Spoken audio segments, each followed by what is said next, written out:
Hello YouTube. Daedric princes, we've got quite a few of them, and each of them loves to meddle with Tamriel and its inhabitants in their own ways, from Vermina influencing people's nightmares, to Molech Baal's creation of vampires.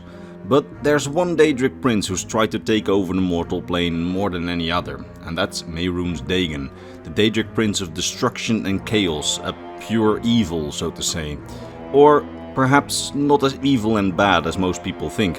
You see, in this video I'll be talking about the backstory of Mehrunes Dagon, and along the way we'll have a very special guest with us, Teek, who also makes Elder Scrolls lore content on his channel. A link to his channel is in the description.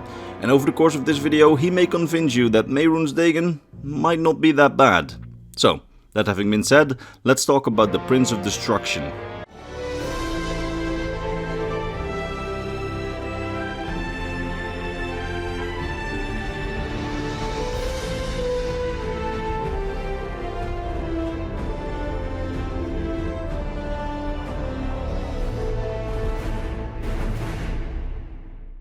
So, Mehrunes Dagon, Daedric Prince of Darkness, Destruction and Chaos, the Lord of Change.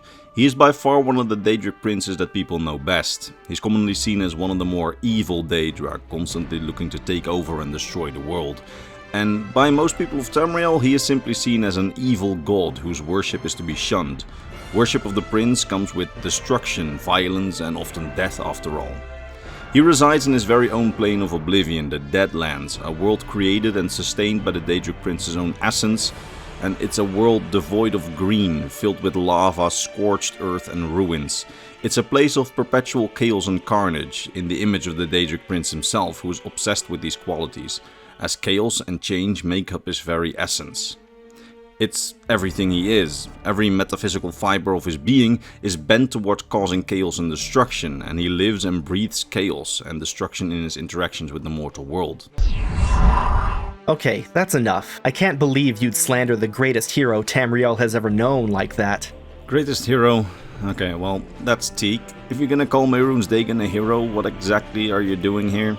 Well, you know. I was just hanging around the Deadlands and I happened to hear you insulting one of the best Daedric princes in all of Oblivion. So now I'm here to set you straight. Set me straight, huh? Well, nothing that I said was wrong, but very well. I guess since you're here, how would you introduce Mehrunes Dagon?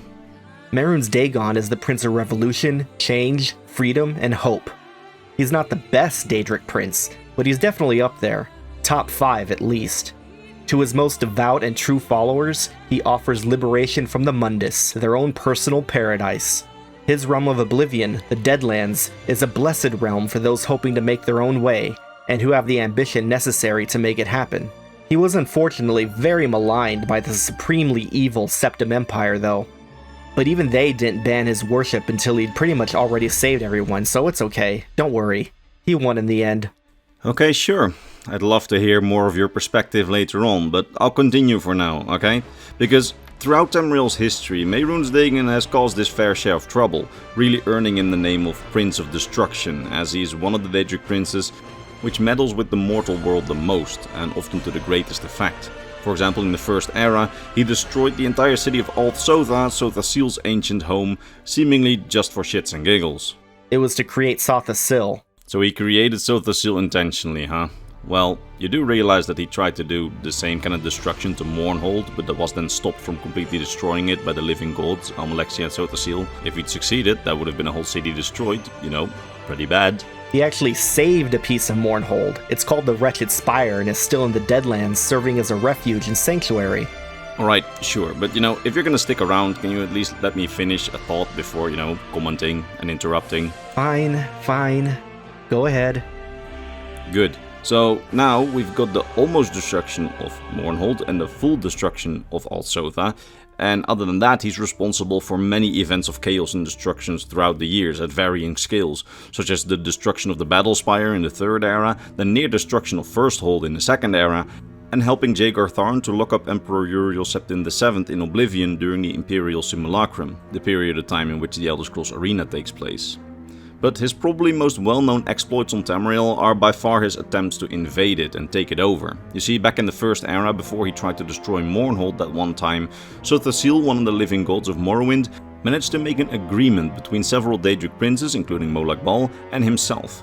What exactly this agreement held, we don't know, but through the agreement, which would come to be known as the Cold Harbor Compact, Sothasil managed to convince the present Daedric princes not to directly enter the mortal plane themselves. Why they agreed to this, we don't exactly know.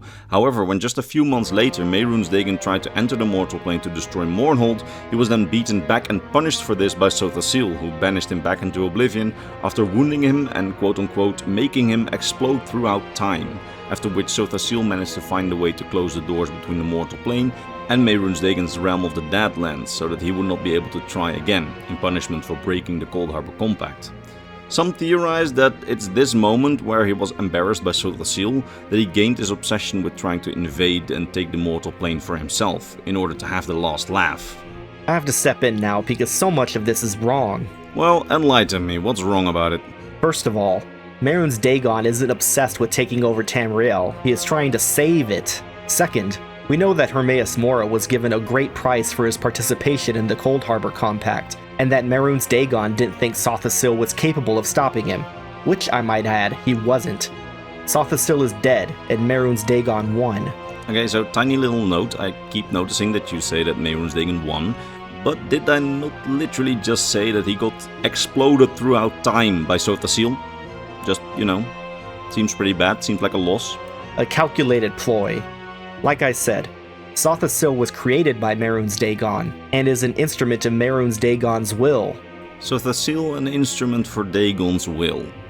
I've heard strange things said in the Elder Scrolls community. Like, do you have any evidence for this claim? This is definitely one of the stranger things that I've heard. Well, think of it like this. Sothasil is the so-called clockwork god. He's also called the mainspring Everwound. So you can envision him as a never-ending power source for the revolution of gears. And guess who's the Daedric Prince of Revolution? I don't even know what to say. I'll just move on for now. We'll get back to you later. Because Mehrunes Dagon tried several times to take over the mortal plane. Most notably, he of course tried to invade Nirn during the Third Era, during the Oblivion Crisis, during the events of the Elder Scrolls IV Oblivion. Where after the death of Sothasil, so the end of the Cold Harbor Compact, and the death of the final Septim Emperor, the barriers between the mortal plane and Oblivion were gone, and Mehrunes Dagon had Oblivion gates open all across the mortal plane, drowning it in his minions, and he ultimately tried to enter himself before being stopped by the player and Martin Septim. He also tried in the Second Era, where he tried to find his way into the mortal plane by trying to fuse his own essence to several mortal children that he called ambitions. By then having these children grow up with part of his essence would get connected to the mortal plane, leading him to be able to more easily absorb the mortal plane into his own plane of existence, the Deadlands. But there he was also stopped by the player of the Elder Scrolls Online. And it's also theorized that his takeover of the Battlespire back in the Third Era, before the Oblivion Crisis, was also an attempt at getting into the mortal plane. Truly shocking how resistant Tamriel has been to salvation over the years. Come on, man. Salvation, you know how this sounds. He destroys everything that he touches. How is that salvation? I'm just saying. Look, we can agree that the Septim Empire was evil, right? Well, no, considering I have a bedspread of Emperor Uriel Septim VII and some Martin Septim body pillows. No, I don't think the Septim Empire was evil. We'll agree to disagree. That being the case, it had to go. First, the Imperial Simulacrum. That whole thing with Jaeger Tharn and the events of the first Elder Scrolls game. That was just a big setup for the main event. Mehrunes Dagon used Jaeger Tharn to destabilize the Empire, while also keeping Emperor Uriel VII nice and safe for when he needed him. Which was during the Oblivion Crisis. After all those terrible dragon spawn were all done away with. Interesting way of phrasing assassination. Hey, can I complete my thought? Okay, go ahead. Great. So after the little dragons wearing human skin were all removed, all that was left was Martin Septim, a singularly incompetent monk with no skills other than a history of worshipping the literal worst Daedric prince, Sanguine. It was all perfectly laid out. Martin Septim destroyed the Amulet of Kings, which is the very symbol of the Empire, thus dooming the Empire to rightful destruction. Without this, Skyrim wouldn't have been in the state it was in to allow for the prophecy of the Dragonborn to be fulfilled, and Alduin would still be flying around being terrible. But thankfully, Alduin is dead, and we have a Kalpa without end. And the Empire is dying and Myrrh on the rise. Everything is looking up. And it's all thanks to Mehrunes Dagon. It was his plan all along, not this grudge match or whatever inane thing you've got cooking up. Okay, even if we assume that his goal was to save the world by killing Alduin or something, you can't seriously believe that Mehrunes Dagon, the crazy destruction guy, is seriously a brilliant mastermind. Can you? You can't believe that, right? What, do you think he's Mr. Magoo bumbling into ultimate victory? No, but I'm not convinced that any of that was his goal. Why would he be killing Alduin exactly? Ever read the 7 Fights of the Aldudaga? You mean unofficial, unlicensed children's stories in the Elder Scrolls universe by an ex-writer who left Bethesda and they never actually acknowledged those texts? You mean those?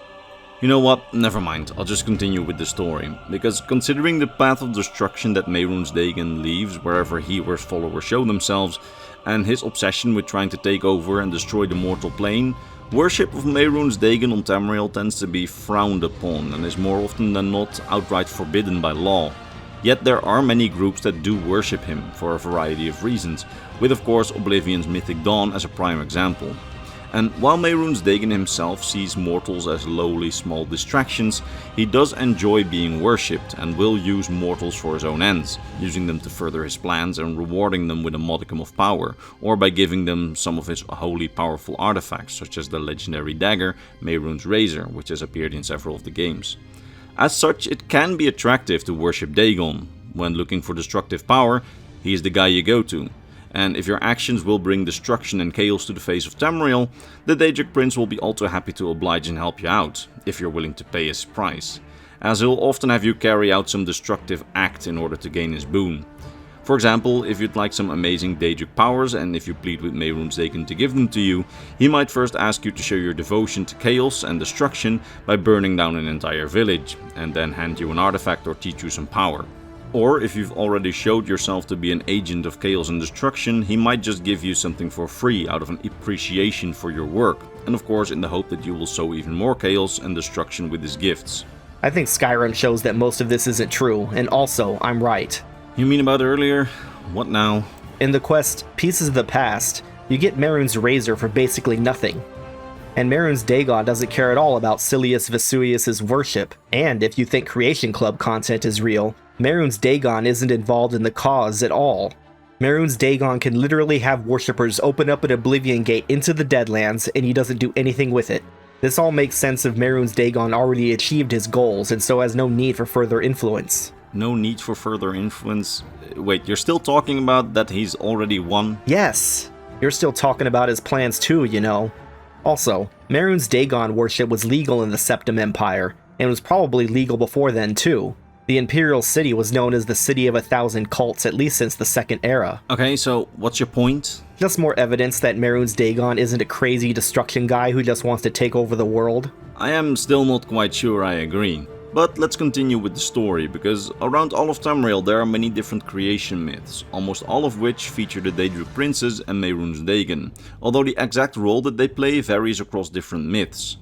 In the traditional myth, as widely believed by many on modern-day Tamriel, the Aedric gods, so the gods like Mara and Debella for example, were created out of the blood of the primordial forces of Anu and Padome, representing order and chaos respectively. These two forces fought with each other before even the dawn of time began. And while the Aedra were created out of the blood of both of them, the Daedra were created exclusively out of the blood of chaos at the dawn of creation. Mehrunes Dagon, as such, was part of this group of deities created out of the blood of chaos, and the traditional telling says that because the Aedra have been created out of the blood of order and chaos, they are capable of good, while the Daedra, created out of the blood of chaos exclusively, are only capable of evil. Meanwhile, the Aedra would end up creating the mortal plane, while the Daedra refused to participate in the creation and made their own non-mortal planes of existence, over which they had near limitless control. This reading of creation thus states that Mehrunes Dagon, born out of Chaos' blood, refusing to help with the mortal plane, creates his own plane of existence, the Deadlands, at the dawn of time, while the Aedra would go out and construct the mortal world. But that creation myth is quite unreliable, as basically all creation myths are. I've got to stop you there. All creation myths are reliable, especially that one. You do realize that they're myths, not history. They're kind of unreliable by definition, and they contradict each other, all of them. And how can you say that this one is especially reliable if they're all reliable? They're myths from our perspective. They're mytho-history from the perspective of the people in Tamriel. But I'll let you finish before I explain how I'm right, as usual. Great. Now, the story, like I said, is contradicted in other cultures. For example, the Khajiit think that all gods, so the Daedra and Aedra, are all children of Anur and Fadome, the Khajiiti interpretation of these primordial order and chaos forces. But in their interpretation of creation, the two birthed two litters of kittens. The first litter, primarily consisting of the deities that we know as the Khajiiti counterparts to the modern-day Aedra, and a second litter of kittens, primarily consisting of the Khajiiti counterparts of the Daedra, among which was their deity Mehrunes, their version of Mehrunes Dagon. Unlike with some other creation myths, here we see him being created of both order and chaos, rather than just chaos.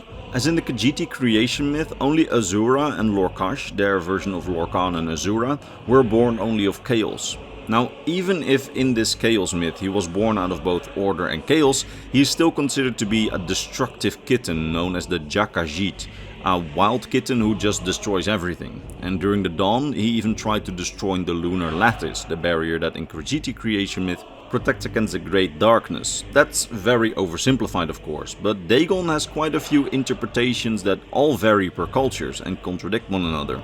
For example, the Dunmer, who generally resist worshipping the 9 divines and recognize the so-called good and bad Daedra, at least during the rule of the Tribunal, or the living gods Vivek, Almalexi and Sothasil, they view the Daedra as ancestor spirits that traveled with them in their original Chimera migration to Morrowind. And these Daedra that traveled with them were then grouped into groups of good and bad Daedra after the rise of the Tribunal. You see, when the Tribunal came to power, they essentially started claiming that the Tribunal were the Dunmer's true gods, while the Daedra were simply holy spirits subservient to the Tribunal. Dunmer belief holds that the 3 Daedric princes, Azura, Mephala and Boethia, accepted this new status quo and thus they became the good Daedra. Meanwhile, Mehrunes Dagon is firmly in the bad Daedra camp for them, as those Daedra did not accept the new status quo with the Tribunal Temple. And the Dunmer see the bad Daedra as holy ancestor spirits who are supposed to test the Dunmer's faith. These bad Daedra, or the House of Troubles as they're often called in Dunmer religion, consist out of Molag-Bal, Malakath, Sheogorath and of course Mehrunes Dagon. Generally, worshipping the bad Daedra as your patron is very much frowned upon, as each were considered adversaries to the Dunmer people, with a lot of people pointing towards them for causing the hardships in their life, with Mehrunes Dagon specifically being blamed in their religion for the challenging terrain in Morrowind and for the natural disasters that hit the province, like volcanic eruptions.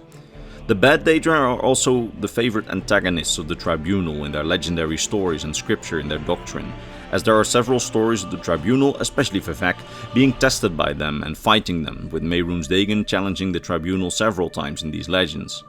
Now, the Argonians, or at least some of them, worship Dagon, and as such he is actually one of the few deities that's actually worshipped by the Argonians, as the Argonian religion revolves mostly around the Histories and Sithis, and they generally reject other Tamrielic deities. The reason that they do acknowledge Sithis, who seems to represent the primordial chaos, is because even the Histories themselves acknowledge Sithis. However, over the course of history, their interpretation of Sithis has changed, with the Argonians before the First Era believing Sithis to be a destroyer and bringer of chaos, with this belief seemingly returning by the Third and Fourth Eras. What's interesting here is that during this period, Mehrunes Dagon was worshipped, at least by some, as the true child or true descendant of Sithis, as he brought chaos wherever he came, and thus some Argonians linked him to Sithis. However, during most of Argonian existence, he seems to have simply been regarded as a powerful adversarial spirit, not worthy of worship. So, you see how all this is true and reliable, right? Mate, I just literally told you how everything contradicts. Okay, let me break it down for you. Aedra and Daedra are Marish words, meaning our ancestors and not our ancestors respectively. Thus they're political terms referring to who took part in creation of the Mundus. Any talk of blood is meant in the Marish use of the term, meaning a quality of soul expressed in outlook and disposition that shows descent from a particular divine lineage. When the annotated Annuad talks about Daedra being made from the blood of Padme, it means that the Daedra took a Padmaic worldview. Mehrunes Dagon was not born a Daedra, but fashioned into one later. And his blood, in the Marish sense, is very strong on the Padmaic side, making him a true descendant of Sithis, or the primordial concept of change. All Daedra, in reality, are at base just representative of a very broad conception of their spheres. In Mehrunes Dagon's case, his sphere is revolution and everything that could possibly mean. His position in the House of Troubles is pretty complicated, but rest assured it all fits in with him actually being a very good and necessary force in the world. Even if that's true, you're ignoring a lot of specifics. Just answer one clearly. Is Mehrunes Dagon, in your view, made from the blood of Anu and Padme, or is he just made from the blood of Padme? Gods and divine concepts don't have literal blood. So, did Anu and Padme fight or have children at all? Why can't it be both? Or they do one from the other? Because different myths say different things. They can't all be true. They can. But listen man, you're just not making sense. Anyway, I think we can move on. Fine. Now, there are many more legends about Mehrunes Dagon, with some minor religions and worshipping sects all having variations. But by far the most interesting and perhaps most relevant interpretation, with Oblivion Remastered being out right now, is the interpretation of its own cultists, the Mythic Dawn. Now, the Mythic Dawn have an heretical alternative view on both the creation of the universe and on their patron god, Mehrunes Dagon. You see, most people on Tamriel believe a variation of the following story. There are three types of gods, Aedra or divines, Daedra and Magna-Gi. And most people believe a variation on that the mortal plane of existence, Mundus, was created by a spirit named Lorcan, who together with a large group of other powerful primordial spirits started constructing the mortal plane at the beginning of time. This all went pretty well until the spirits that were helping Lorcan discovered that building this mortal plane actually drained their power and vitality. This led to a conflict while creating the mortal world, and while the different religions on Tamriel disagree about the order of events, what happened in most religions is that it's said that some spirits fled creation while they discovered this, ripping holes in the mortal plane when they fled creation because they discovered that their powers were being drained, and these holes in creation then became the stars. These fleeing spirits became the Magna-Gi, while some other spirits stayed behind to finish creation. These spirits were then called the Aedra and allegedly lost a lot of their power in creation and would later come to be known as the Divines like Akatosh, Dibella and Stendar, and many others like even some from other pantheons. While the Daedra were the spirits who refused to even participate from the start and never had anything to do with creation. Now, these Aedric spirits, who would later become many of Tamriel's most common gods, viewed Lorcan either as a trickster or as an outright enemy, depending on the religion, and they punished him for his trickery by ripping out his heart. A variation of this story exists in many of Tamriel's religions. However, the members of the Mythic Dawn believe that the history of the universe, as told by most priests on Tamriel, is a blatant lie, and that the Aedra are false gods. You see, the Mythic Dawn believes that Lorcan was a Daedric prince, not one of the Aedra. In their view, he was the original Daedric prince of change, and they think that the mortal plane, Mundus, was supposed to be his Daedric realm of oblivion, but that it was the Aedra who betrayed him by stealing his domain for themselves. And according to them, this betrayal then caused the Magna-Gi to flee creation before Lorcan's plane was properly finished. This caused for Lorcan's creature creations, his Daedra, like Dremora so to say, to be severed from his divinity and led them to become mortal instead of immortal like the Daedric creatures that we encounter in the games, who after they've been slain will regenerate in oblivion. Those creations of Lorcan, his Daedric creatures, his immortal servants, that was supposed to be us, or well, the mortals of Tamriel, who we play as. The Mythic Dawn view this mortality that the betrayer gods pushed upon us as an injustice and see the Aedric gods as betrayers who took our immortal birthright, which the Daedric Prince Lorcan envisioned for us. Now, they then believe that the Magna-Gi, the faithful of Lorcan who fled after the betrayers killed him, created Mehrunes Dagon, the Daedric Prince of Chaos and Change, as a sort of concerned brother to Lorcan, intended to be his avenger and take back his brother's creation and set the world right once more, giving mortals their immortality back and stamping out the betrayer Aedra. And he does this by destroying the world, so a new one, its original vision, can take its place. To them, this explains why Mehrunes Dagon tried multiple times to invade and take over the mortal plane, not because he's an adversary who had bad intentions with the world and with mortals, but because he's a friend, a concerned god who wants to set things right, even if that happens with a lot of destruction along the way. In the Mythic Dawn theology, he actually did this once before, as according to the commentaries on the Mysterium Xarxes, the Mythic Dawn's scripture, based on Mangar Cameron's interpretation of Dagon's holy book, it was Mehrunes Dagon who fled and reshaped the continent of Lig, a sort of mythical parallel continent to Tamriel, of the tyrannical Drag Kings, and he helped slaves overthrow those Drag Masters.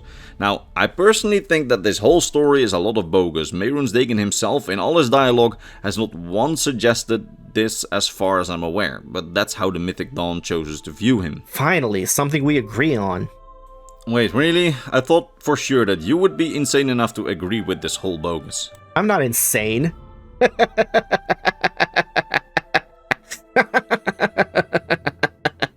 Right, not insane at all.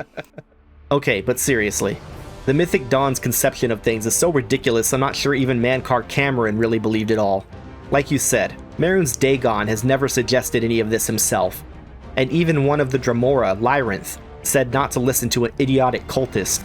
No, what I think is really simple and easy to follow, and definitely not insane. Mehrunes Dagon is the combination of a kingly leaper cursed into Dagon by the evil dragon Alduin, and the Razor Mehrunes, a blade fashioned of hope by the Magna Ge, assembled and directed by his old partner Molag Bal with his then wife Meridia to attack the Lunar Lattice. Once done with that, Mehrunes Dagon continues his original plan to save the world by doing what he always did, taking things out of the Mundus with the ultimate goal of killing Alduin, which he ultimately did. Yeah, totally not crazy at all. Now, that was basically my whole introduction to Mehrunes Dagon, with notes by Mr. Teek. Now, on his channel he's going to be making a whole long Elder Scrolls lore analysis about this whole theories about Mehrunes Dagon. And I promise, in long form, when he tells it, I have seen the script, it makes more sense. So go to the link in the description and check out this video. In this video his theories may come off as a bit strange, but I promise it makes far more sense in long form, so check his video out. I'll also link some of his other work down below, as he made some really nice long form Elder Scrolls lore content, including a video where he roasted me on my interpretation of Yokuda. That's how we actually came into contact. Great job. No, but seriously, he's really passionate about the Elder Scrolls series, and, you know, even though we don't completely agree on everything, like for example the use of texts written by writers after they left Bethesda, he is really passionate about the Elder Scrolls universe, and I can do nothing more than recommend and check him out. He's a great guy, and some of his best work I'll link below. That being said, that was the story of Mehrunes Dagon, and I hope that we'd managed to teach you something new about the Elder Scrolls lore today, and I sincerely hope that you're not finished watching yet and that you'll go to Mr. Teek's channel to watch some of his content. And with that said, it's time to thank my top Patreon supporters: Mr. Bernardo Binda, Gabriel Binda, King Chris 20, Steve G, Volcure of Argonia, RB Dash, His Soul, Lexicon, Ranger, Komodo, Rakai, and Sword of Bushido. It's thanks to these people and all the others on screen, so my YouTube members and my Patreon subscribers, that this channel stays afloat, and for that I am very grateful. That said, I will see all of you in the next lore video. Bye bye.